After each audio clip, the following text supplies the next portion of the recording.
Hi friends, ഞാൻ ഇന്നിവിടെ ഒരു പഴംപൊരിയുടെ വീഡിയോ ആയിട്ടാണ് വന്നത്.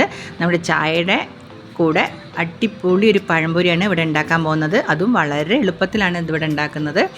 അപ്പോൾ നമ്മുടെ ചായ കഴിക്കുമ്പോൾ നമ്മൾ പുറമേ നിന്നൊക്കെ വാങ്ങിക്കുന്ന അതേ ടേസ്റ്റിലും അതേ ഭംഗിയിലും ഒക്കെ കാണാനും ഭംഗിയും നല്ല രുചിയുള്ള ഒരു പഴംപൊരിയാണ് ഇവിടെ ഉണ്ടാക്കാൻ പോകുന്നത്. അതെങ്ങനെയാണ് ഉണ്ടാക്കാനുള്ള വീഡിയോയിലേക്ക് പോവാം. നല്ല പഴുത്ത പഴം എന്ന് വെച്ചാൽ മീഡിയം പഴുപ്പുള്ള പഴമാണ് ഞാനിവിടെ എടുത്തിട്ടുള്ളത്. തീരെ പഴുക്കാത്ത പഴം ആവരുത്, ഒരുവിധം പഴുത്ത പഴമാവണം. അങ്ങനെ ഞാനത് കട്ട് ചെയ്ത് 3 ആക്കിയിട്ടാണ് ഒരു പഴം കട്ട് ചെയ്ത്. നിങ്ങൾക്ക് വേണമെങ്കിൽ 2 ആക്കിയിട്ട് കട്ട് ചെയ്യാം. ഇതുപോലെ ഞാൻ മുറിച്ചെടുക്കുന്നുണ്ട്. അപ്പോൾ ഒരു പഴം ഒന്ന് വളഞ്ഞു പോയിട്ടുണ്ട്. അപ്പോൾ നിങ്ങളതൊന്ന് ശ്രദ്ധിച്ച് നന്നായി നല്ല ഭംഗിയിൽ കട്ട് ചെയ്തെടുക്കണം. അങ്ങനെ ഞാൻ പഴമൊക്കെ അവിടെ കട്ട് ചെയ്ത് വെച്ചിട്ടുണ്ട്. അപ്പോൾ ഇതുപോലെ കട്ട് ചെയ്യണം. ഒരു പഴം 2 ആയിട്ടും കട്ട് ചെയ്യാം. 3 ആയിട്ടാണ് കട്ട് ചെയ്യുന്നതാണ് ഒന്നും കൂടി നല്ലതെന്ന് തോന്നി എനിക്ക്. അപ്പം ഞാൻ 3 ആയിട്ട് കട്ട് ചെയ്തിട്ടുണ്ട്. ഇനി അതിൻ്റെ ബാറ്റർ നമുക്ക് തയ്യാറാക്കണം. അപ്പം എൻ്റെ വീഡിയോ സ്കിപ്പ് ചെയ്യാതെ കാണണം, എന്നാലേ കറക്റ്റ് പെർഫെക്റ്റ് പഴംപൊരി ഉണ്ടാക്കാൻ പറ്റുള്ളൂ. അതിനായിട്ട് ഞാനൊരു കപ്പ് മൈദയാണ് ഇവിടെ എടുത്തിട്ടുള്ളത്. ആ കപ്പിൽ തന്നെ 1/4 കപ്പ് അരിപ്പൊടി, വറുത്ത അരിപ്പൊടി അതിലേക്ക് ഞാൻ ഇട്ട് കൊടുത്തിട്ടുണ്ട്.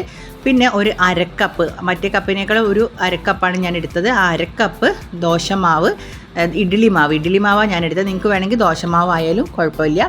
പിന്നെ വേണ്ടത് പഞ്ചസാരയാണ്. 3 സ്പൂണോളം പഞ്ചസാര ഇട്ടിട്ടുണ്ട്. മധുരം കുറച്ചും കൂടി വേണമെന്നുള്ളത് എല്ലാവർക്കും ഒരു 4-4.5 സ്പൂണ് പഞ്ചസാര ഇതിലേക്ക് ഇടാം.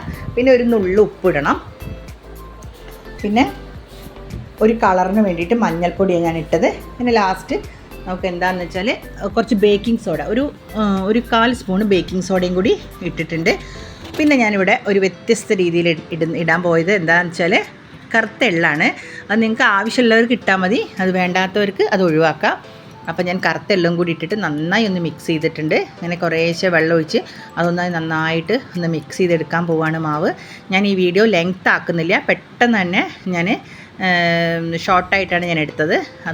അതുകൊണ്ട് ഇതുപോലെ ഇത്ര കട്ടി വേണം മാവിന്.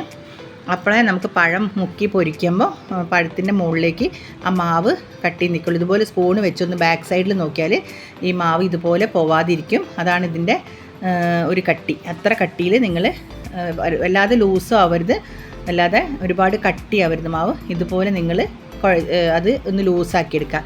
എന്നിട്ട് നല്ല ഒരു ചൂടുള്ള ഇരുമ്പിന് ചീനച്ചട്ടിയാണ് ഞാൻ എടുത്തത്. അത് നന്നായി ചൂടായി വരുമ്പോൾ ഞാനിവിടേക്ക് വെളിച്ചെണ്ണ ഒഴിച്ചിട്ടുണ്ട്. വെളിച്ചെണ്ണയൊക്കെ നന്നായി ചൂടായി വരുന്നുണ്ട്. എന്നിട്ട് നമ്മൾ ആക്കി വെച്ച പഴം ആ ബാറ്ററിലേക്ക് ഒന്ന് മുക്കി ഇതിലേക്ക് ഒന്നിടണം. ഇത്രയേ ഉള്ളൂ പഴംപൊരി. വളരെ ഈസി ആയിട്ടാണ് ഉണ്ടാക്കുക. ഇനി അതൊന്ന് കുറച്ച് കഴിഞ്ഞാൽ ഒരു 2 സെക്കൻഡ് കഴിഞ്ഞിട്ട് ഒന്നത് മറിച്ചിട്ടാൽ മതി, അല്ലെങ്കിൽ മാവ് അതൊന്ന് ഇളക്കി പോവും.